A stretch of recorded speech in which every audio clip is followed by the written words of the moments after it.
I wonder if I can hold this sword backwards. Oh my god. Look at your face. Oh my god, I'm so sorry. Jackal here. Today we're going to review Shadow Legend VR. Let's get into it.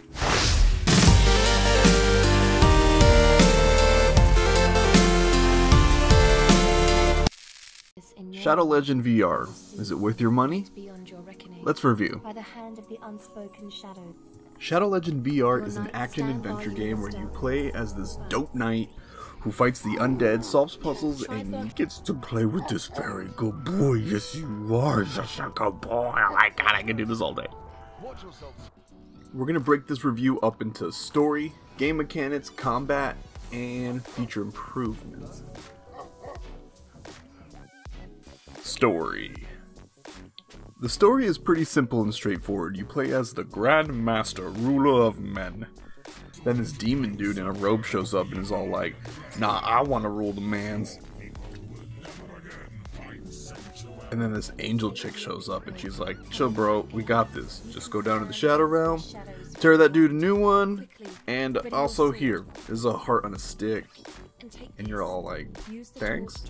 And she goes like, oh yeah, by the way, you can't be alive in the Shadow Realm, so kerstab!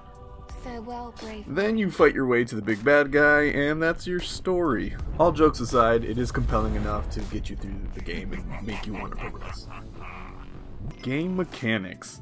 In one sitting in this game took me a little less than 5 hours, which is relatively long for a VR title nowadays.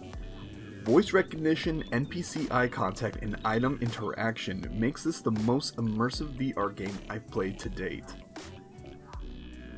Actually speaking to NPC characters and shouting counter offers to merchants is unreal.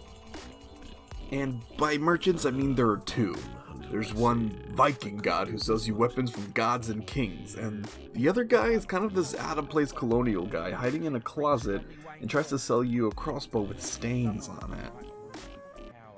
How do you get that much blood on a crossbow? Are you beating people with it? Item interaction is another thing this game does extremely well. From forging to cooking to getting wasted, you can pretty much pick up anything that looks like you should be able to. Combat. You get to equip 3 weapons at a time. A sword, a ranged weapon, being a bow, a staff, or a freaking gun.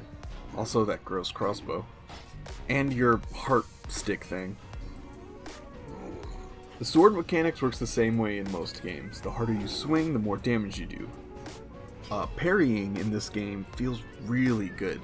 Instead of just holding your sword up in the way of the other enemy's attacking sword, you actually have to swing it a bit and actually make contact with the sword with some force. Also, chopping off limbs never doesn't make you feel awesome. Ranged weapons are what you expect. Load the thing, point, shoot it. But I did really enjoy recharging stabs and blasting stuff. That mechanic I enjoyed a lot. And some of the enemies require you to use your ranged weapon. Like zombies with bombs. Who's giving zombies literal piles of bombs? The heart stick is cool too. You can parry with it, you can set stuff on fire, and you can use it to use the souls of your foes to increase your strength. And as I said, Grandmaster. You also need to collect these runes in each stage. There's about 5 to 10 per stage. And the more you get, the more powerful weapons you can use, each weapon having its own unique ability, whether you find it or buy it from a merchant. Improvements. Now let's talk about some stuff that they could have done better. The inventory system is fine, but it makes it impossible to drink potions mid-fight. I tried. Having a potion slot on your belt or something for quick access would have been really nice. The immersion of interacting with NPCs and random objects was a lot of fun, but after the first 2 stages, that all kind of just went away and it was more of just fighting the bad guys and solving puzzles. I should also mention that sometimes while moving into the next stage, the game would get stuck in loading. Seems to be a launch bug that they've been working on for a while. To fix it, it's really easy. You just close the game, restart it, and you walk up to the book and hit continue, and it'll take you to the next stage you were trying to go to. I'm sure they'll fix this soon if they haven't already. So, if you're like me and Skyrim VR really didn't quite give you that VR immersion itch you wanted, Shadow Legend VR definitely scratched that itch for me. You can pick this one up for $25 US in the Oculus Store or Steam VR, and I highly recommend you do it.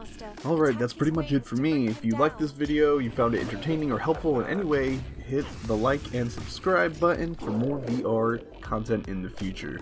Thanks for watching.